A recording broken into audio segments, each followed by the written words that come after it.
So if you want to know the backstory on this, you can click on the comment and go see the original video. It's talking about the physical child abuse that I suffered at the hands of my mother between the ages of 8 and 13. And I talked about having one blood sibling, a younger brother, Michael. He's 5 years younger than me. So that would make him 46 now. No, she loved him. I don't think she ever laid a hand on him. She was enamored with him. He was the prince. As I said, I carried my father's name. I looked like my father, and I adored my father, and she blamed my father for everything that went wrong in her life. Because he knocked her up when she was 16, and her entire life went down the fucking toilet. She had me when she was 17 years of age, and then she wound up working, because she never had an education, she wound up working, manual labor jobs in factories and warehouses and shit. And so she looked at me and she saw the man who ruined her life in my father. She didn't look at my brother that way. So she doted on him. And when I ran away from my mother's house at the age of 13, I went to go live with my father. And the court case that ensued, because my mom was like, no, I have custody of both kids. So she took my dad to court. And my dad,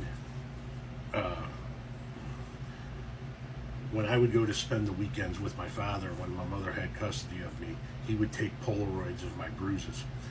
And he didn't have any money. He was trying to stay on his feet. But when I made the move of running away and she took him to court, he produced those Polaroids and sent a lawyer to talk to her and tell her he's going to let it go if she lets it go, if she doesn't pursue custody of me any further. And so what happened was, at the age of 13, when my brother was 5 years younger than me, my mother retained custody of him, my father got custody of me, and the two sides didn't meet for a very long time.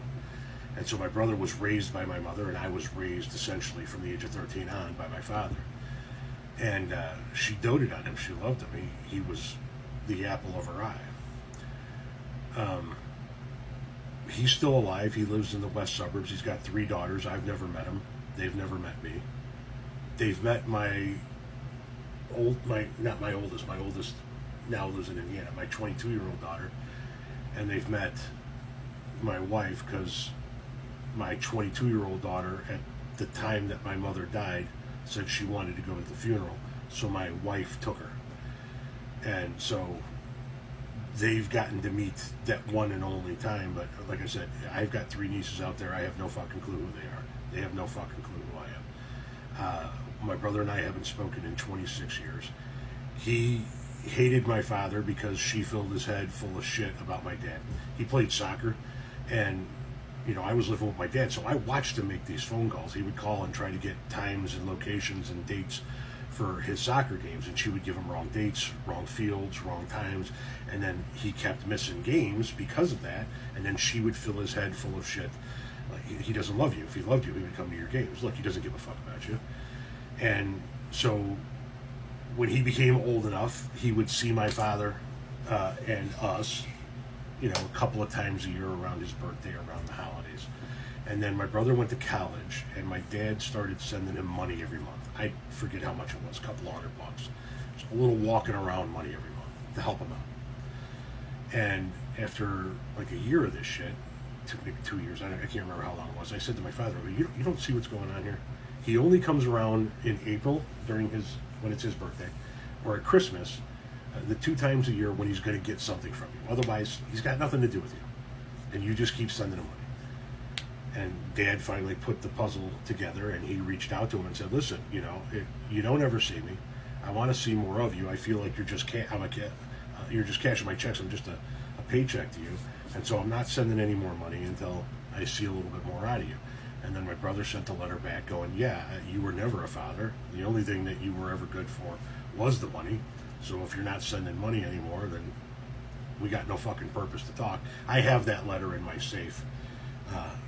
My father gave it to me before he passed away. My brother Michael was a piece of, probably still is, a piece of shit. He was an opportunist. He used anybody he could use to climb the ladder at work.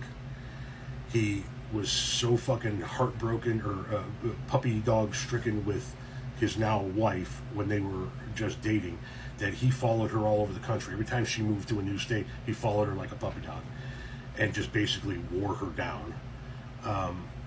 And the last time I saw my brother, I was trying to make amends with my mom. She was living in the condo that she eventually passed away in Elk Grove Village.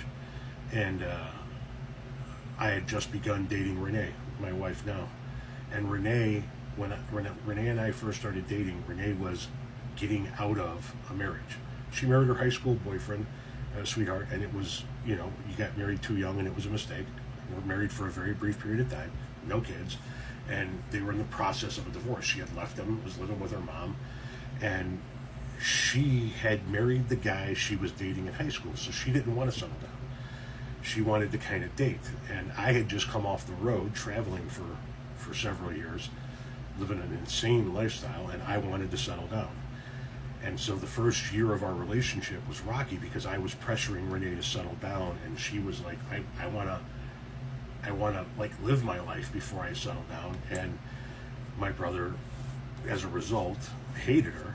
And the last time I saw him was in the living room of my mother's condo 26 years ago, 45 years ago, when he told me, don't ever bring that fucking whore around here again. And as my mother came home to see us in her living room, I had him face down in the carpet and was punching him in the back of the head. That's the last time my brother and I had any interaction with one another. And I think that the last 26 years have shown that we're fine without each other in our lives. Would I love to be able to look at a woman and go, that was my mom, and have feelings for her? Of course. When I see other people doing that, I get jealous. Would I like to be able to put my arm around my one and only blood brother and go, this is my brother? It's my fucking brother. It's your Uncle Michael. Of course. But at the end of the day, just because you share blood doesn't mean you're family.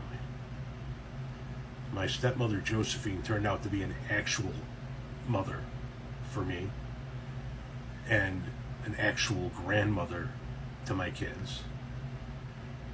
And I've had several people in my life that I could put my arm around and go, this is my brother. I don't have to share blood with somebody to be a brother with somebody. And I got no room in my life for an opportunistic scumbag piece of shit like my brother Michael. I hope that as he ages, he realizes some of the shit he's done, just like I've realized as I've aged some of the shit that I've done in my life that was dead fucking wrong, and that I'm trying to make amends for at this stage of in my life. But I don't ever see a scenario where we're going to be sitting down across the table for a Christmas dinner like we did when we were kids. It's just never going to happen. So, was he okay in my mom's eyes? Yeah. But seems like a lifetime ago, 26 years. Jesus fucking Christ.